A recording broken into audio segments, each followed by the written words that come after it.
let's talk about nonprofit financial principles. For quite some time, nonprofits have had a goal of diminishing overhead costs. Overhead is the amount of money that an organization uses for expenses that are incurred in the process of running the operation. However, in recent years, many researchers have found that this is actually extremely harmful to both a nonprofit and the community it serves. The nonprofit overhead myth says that a nonprofit will be more successful when it cuts overhead costs as much as possible. It sounds like a good idea, but in reality, it just means that the organization is operating on a dangerously thin shoestring budget. Staff won't make a livable wage, and the community will suffer.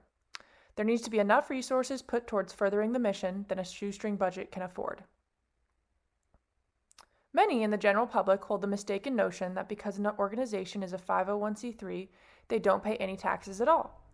There are many instances where there are tax requirements, and one example of this is the unrelated business income tax. Sometimes nonprofits decide to raise money through a business such as a gift shop area or a coffee shop nearby. This may be taxed depending on a few things. First, if all materials in the store are donated to the organization like a Goodwill or a Restore, there is a tax exemption. Or similarly, if the operation is entirely run by volunteers.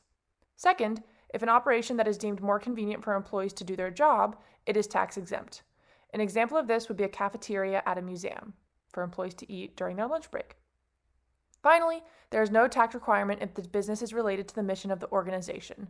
This can be the most difficult to determine and is up for debate frequently.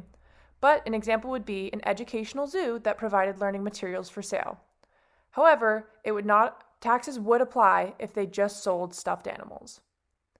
Accountability is an incredibly important factor, and the separation of duties within an organization is what will keep things running smoothly and avoid any misuse of funds or activities to go unnoticed. In order to remain accountable over long periods of time, there must be internal controls in the organization overseeing donations and grants. This must be an ongoing policy and one that will withstand turnover in the staff. If multiple people are checking over financial documents, then if one person leaves, it won't entirely disrupt the process. Even if the CFO moves on to another opportunity, these processes must continue on in their absence. Separation of duties also ensures checks and balances.